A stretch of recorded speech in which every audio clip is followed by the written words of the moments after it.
Hero बनने की ख्वाहिश इन्हें एक दिन प्रोड्यूसर के पास ले जाती है। जब ये प्रोड्यूसर के पास गए तो इन्होंने कहा कि मुझे भी किसी फिल्म के अंदर एज अ हीरो कास्ट किया जाए। तो इस प्रोड्यूसर ने आपकी शक्ल की तरफ एक दफ़ा देखा और कहा कि अब इस तरह की शक्लें भी फिल्म के अंदर हीरो काम करेंगी, क्या इस मुंह के सामने तुम फिल्म के अंदर हीरो बनोगे। ये बात सुनने के बाद इस लड़के का सारा जुनून टूट सा गया। लेकिन इस प्रोड्यूसर को क्या पता कि आगे चलकर यही लड़का पाकिस्तान की फिल्म इंडस्ट्री का किंग बन जाएगा। पाकिस्तान की फिल्म इंडस्ट्री के सुल्तान राही की बात हो रही है। जे ना दस तक तेनू ताप चढ़ जाएगा। तो सच दा सिर्फ ना सुने आधा खाक नहीं देखा। ठीक है, ये अमल नहीं करते, इसकी नमाज नहीं पढ़ते, इसकी रोजा नहीं रखते। मैं कभी कभी हैरान होता हूँ कि ये फिल्म इंडस्ट्री में कैसा शख्स आया। इन्होंने पाकिस्तान की फिल्म इंडस्ट्री का रुख ही बदल कर रख दिया। पहले पाकिस्तान के अंदर रोमांटिक और दूसरे टॉपिक्स के ऊपर फिल्में बनाई जाती थी, लेकिन इन्होंने इसको चेंज करके एक्शन के ऊपर लाकर खड़ा कर दिया। ये एक ऐसे एक्टर थे जो कि अपनी फिल्म की शूटिंग के दौरान भी लोगों को इस्लाम की तबलीग करते थे। इतना बड़ा एक्टर होने के बाद भी ये लोगों के साथ जमीन के ऊपर बैठकर खाना खाते थे। और सबसे दिलचस्प बात तो ये है कि जब ये प्रोड्यूसर आपके पास आया फिल्म लेकर, तो आपने इसको ऐसा जवाब दिया जो सुनकर आप भी हैरान रह जाओगे। इसने जब आपको कहा कि मैं आपको अपनी फिल्म के अंदर हीरो रखूंगा, तो आपने कहा कि ये मुंह तुम्हारी फिल्म के अंदर काम करने वाला नहीं, और मरते दम तक इसकी एक भी फिल्म में काम नहीं किया। पाकिस्तान में बहुत सारे लोग इनको कहते थे कि इनके अलावा कोई पाकिस्तान की फिल्म इंडस्ट्री में है ही नहीं। को कत्ल किया गया गुजरांवाला के करीब, और इसकी वजह से पाकिस्तान की फिल्म इंडस्ट्री को 1 अरब रुपए का नुकसान उठाना पड़ा। आखिर कौन थे सुल्तान राही? इनकी जिंदगी के ऊपर तो बहुत सारी वीडियो आपने देखी होंगी, लेकिन ये वीडियो उन सब वीडियो से अलग होगी। इस वीडियो के अगले चंद मिनट आपकी ज़िंदगी के सबसे हैरानकिन होंगे, क्योंकि जब मैं इनकी ज़िंदगी के ऊपर रिसर्च कर रहा था तो मानो ये कोई कॉमेडियन नहीं, ये कोई कारी लग रहे थे मुझे। इन्होंने कई फिल्में चैरिटी के अंदर कर डाली और वो पाकिस्तान के अंदर सुपर हिट भी रहीं। आखिर कौन था ये बंदा, जानते हैं आज की इस वीडियो में।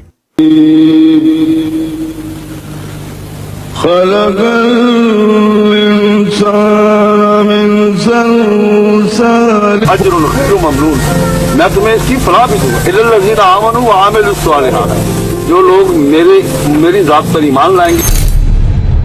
आप 24 जून 1938 को भारत की स्टेट उत्तर प्रदेश में पैदा हुए। आपकी फैमिली 1947 की जंगी आज़ादी में हिजरत करके पाकिस्तान में आ गए और इन्होंने पाकिस्तान के शहर पिंडी में अपना घर बनाया। आपको बचपन से ही एक्टिंग का बहुत ज्यादा शौक था। ये फिल्मों के डायलॉग्स और बड़े बड़े एक्टर्स की कॉपी किया करते थे अपने दोस्तों के अंदर, और पिंडी के अंदर जब भी कोई फिल्म, ड्रामा या कोई थिएटर होता तो आप उसे देखने के लिए लाजमी जाया करते थे। इन्होंने अपने एक्टिंग के शौक को हकीकत में बदलने के लिए पिंडी को छोड़ा और लाहौर आ गए। आपके वालिद ने कहा कि ये तुमने कौन सा करियर चूज कर लिया है, तो इन्होंने अपने फादर को बहुत ज्यादा रेसिस्ट किया। और सबसे हैरान कर देने वाली बात तो ये थी कि इन्होंने अपने घर को छोड़कर लाहौर जाने का फैसला किया। उन्होंने लाहौर के अंदर आकर फिल्मों, ड्रामा और थिएटर्स के अंदर छोटे छोटे रोल करने शुरू कर दिए। इन्हीं छोटे छोटे रोलों ने आपकी एक्टिंग की स्किल को बहुत ज्यादा निखारा। फिल्मों और ड्रामों में छोटे छोटे रोल करने की वजह से आप बहुत ज्यादा डीमोटिवेट हो गए थे। आपको किसी बुजुर्ग ने कहा कि तुम्हें छोटे छोटे रोल ही एक दिन बड़ा हीरो बनाएंगे। इन्होंने अपनी जिंदगी को इसके मुताबिक ही डाल लिया। इनको जब भी किसी ड्रामा के अंदर छोटा काम करने के लिए, इंसान को नामवर बनने के लिए छोटे से छोटे काम से स्टार्ट लेना चाहिए और उसमें रहना चाहिए, तो उसमें लिव करना चाहिए, ताकि वो आपका जो कैरेक्टर है वो लोगों की नज़र में आ जाए और लोगों को ये पता चले कि ये शख्स, एक आइडेंटिफिकेशन हो जाए आपकी कि ये शख्स कौन है। रोल या डायलॉग मिलता तो ये बहुत ही ज्यादा जुनून के साथ उसे किया करते थे। इस वीडियो के शुरू में मैंने आपको एक प्रोड्यूसर की बात बताई थी। उसने कहा था कि तुम्हारा मुंह इस तरह नहीं, तो सुल्तान राही साहब ने ये बात पब्लिकली भी एक्सेप्ट की कि मेरे पास कोई हीरो वाला मुंह तो नहीं, लेकिन मेरे पास कुछ बड़ा करने का जज्बा और जुनून तो है ना। 1956 में आपको अपनी जिंदगी की सबसे पहली फिल्म मिली बागी। के अंदर आपका रोल तो बहुत छोटा सा था, लेकिन इसका इम्पैक्ट बहुत पॉजिटिव पड़ा। उसके बाद आपको बहुत सारी फिल्में मिलनी शुरू हो गई, जिसमें यके वाली, सरदार, बोदिशाह, हीर सियाल, देवदास, इमाम दीन कहाविया, दिया और तूफान, रंगीला, ये सारी फिल्में आपने बागी फिल्म के बाद की और इनके अंदर आपने छोटे छोटे रोल किए। फिर साल आया साल 1971। ये साल आपकी जिंदगी का टर्निंग पॉइंट भी कहा जाता है। इस साल के अंदर आपको एक फिल्म मिली बशीरा, जिसके अंदर सुल्तान राही साहब को एक छोटे रोल के लिए रखा गया था। लेकिन जब फिल्म के प्रोड्यूसर ने हीरो को कहा कि आप इस फिल्म को करें, तो हीरो ने इस फिल्म करने के लिए बहुत ज्यादा पैसे मांगे, लेकिन प्रोड्यूसर ये पैसे देना नहीं चाहता था। तो प्रोड्यूसर ने सुल्तान राही साहब का जुनून और डायलॉग बोलने की सलाहियत को देखते हुए कहा कि तुम भी 2-3 डायलॉग बोल के दिखाओ। जब इनको 2-3 डायलॉग बोलने के लिए दिए गए, मारी दिता सी बुढ़िया परचे मालूम मर जांदा ते लखी दी पाक तामनी दी कोई नहीं सी लबड़ी। तो इन्होंने इस जुनून और जज्बे के साथ कहे फिल्म के लिए हीरो सिलेक्ट कर लिए गए हैं। ये फिल्म इनकी पहली फिल्म थी जिंदगी की जिसके अंदर इन्होंने एज अ हीरो काम किया। ये फिल्म रिलीज हुई तो ये पाकिस्तान की सुपर हिट फिल्म बनी। इस फिल्म के बाद आपको तमाम फिल्मों के अंदर हीरो के रोल मिले। फिर साल आया साल 1975। इस साल के अंदर इनकी एक फिल्म आई वहशी जट, जो कि नदीम अहमद कासमी की नज़म गंडासा से ली गई है। ये फिल्म इतनी मशहूर हुई कि इस फिल्म ने पाकिस्तान की फिल्म इंडस्ट्री का रुख ही बदल कर रख दिया। इसके बाद पाकिस्तान की फिल्म इंडस्ट्री में कोई भी फिल्म रोमांटिक नहीं बल्कि एक्शन पर हर फिल्म बनाई गई। इसके बाद इनकी शोहरत बहुत ज्यादा बढ़ गई। फिर साल आया साल 1979। इस साल के अंदर इनकी फिल्म रिलीज हुई मौला जट। यह फिल्म पाकिस्तान की हिस्ट्री की सबसे ज्यादा वायरल और हिट फिल्म साबित हुई। यह फिल्म पाकिस्तान के अंदर 365 हफ्तों तक चलती रही। इस फिल्म के साथ मुंसलिक तमाम किरदार, सुल्तान राही, मुस्तफ़ा कुरैशी, तमाम साइड कैरेक्टर्स, प्रोड्यूसर और एक्टर्स, इन सब को इस फिल्म ने बुलंदी पर पहुंचा दिया।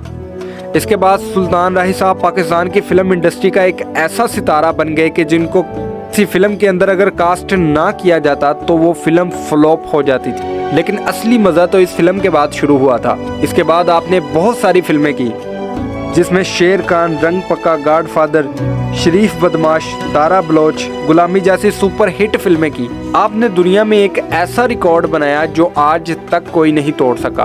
आपने अपने पूरी करियर के अंदर 804 फिल्में की, जिसके अंदर 500 से ज्यादा फिल्मों में आपने एज अ हीरो काम किया। इस बात को लेकर आपके जहन में भी एक क्वेश्चन जरूर आ रहा होगा कि इन्हें इतनी फिल्में प्रोड्यूसर्स क्यों दे रहे थे। तो मैं आपको इधर बताऊं कि अगर सुल्तान राही साहब किसी फिल्म के अंदर नहीं होते थे तो लोग इनकी फिल्म को देखे बगैर ही थिएटर से वापस चले जाते थे।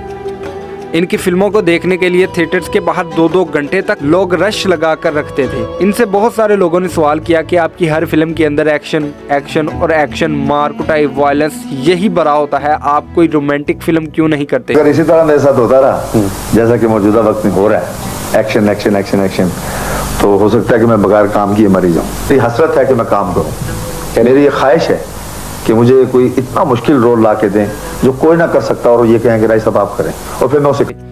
इसी बात की वजह से सुल्तान राही साहब ने एक फिल्म भी बनाई, लेकिन ये फ्लॉप हुई क्योंकि लोगों ने इनको एक्शन के लिए मुंतखब कर लिया था।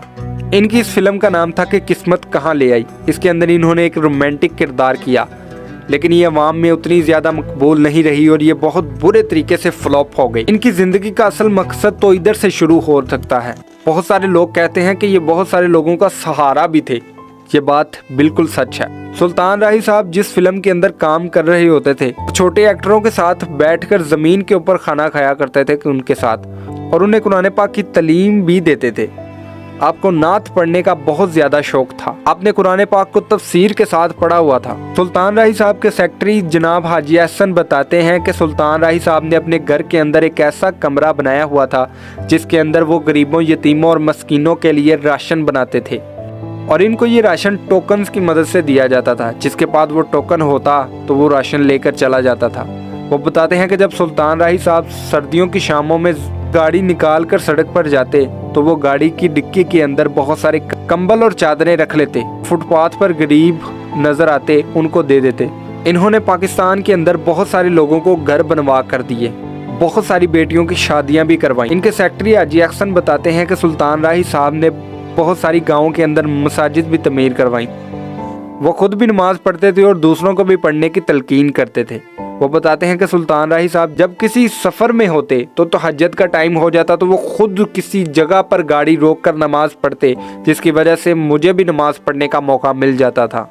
लेकिन फिर दिन आया 9 जनवरी 1996 का, जिसे पाकिस्तान की फिल्म इंडस्ट्री का स्याह तरीन दिन माना जाता है।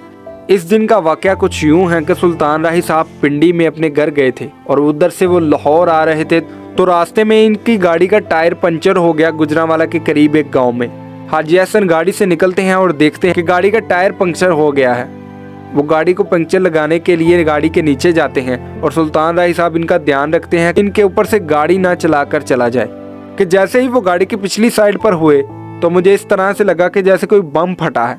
फटाफट गाड़ी के नीचे से निकले और उन्होंने पीछे जाकर देखा तो सुल्तान राही साहब गिरे हुए थे और उनके माथे से खून निकल रहा था।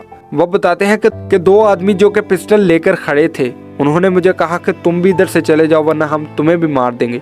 तो हाजी हसन साहब ने उधर से गाड़ी निकाली और चले गए। जब लोगों को पता चला कि उनका हीरो, उनका फैन, उनका लीडर, ये उस दौर की बात है जब ये ट्रैफिक जाम नहीं हुआ करती थी, ये कॉन्सेप्ट ही नहीं था। ये राही साहब के जनाजे ने ट्रैफिक जाम कर दी थी लाहौर की, क्योंकि पूरे पाकिस्तान से बसों में भर भर के लोग आए थे उनके जनाजे में शिरकत करने के लिए। इनकी इस तरह मौत की वजह से पाकिस्तान की फिल्म इंडस्ट्री को 1 अरब रुपए का नुकसान उठाना पड़ा, क्योंकि जब इनकी अचानक मौत हुई तो इस वक्त 54 फिल्में जो कि इनकी ज़ेरे तमीर थी वो वहीं पर ख़त्म हो गई। लेकिन एक फिल्म जो इनकी मंजर आम पर आई वो थी सखी बादशाह। यह फिल्म भी मौला जट की तरह बहुत ज़्यादा मशहूर साबित हुई। जब यह पंजाब के थिएटरों के अंदर फिल्म चलाई गई तो लोग इनकी फिल्म को देखकर रोने लग पड़े। लम्मा इन्नका अफून तुहिब्बुल अफ़्वा फ़ाफ़ु अन्नी, कि ऐ अल्लाह, ऐ वहदहु ला शरीक, तुझे मोहब्बत है माफ करने के अमल से, उस मोहब्बत के सत्य में मैं तुझसे माफी चाहता हूँ, मैं तुझसे अपने गुनाहों की माफी तलब करता हूँ। या इलाहुल आलमीन।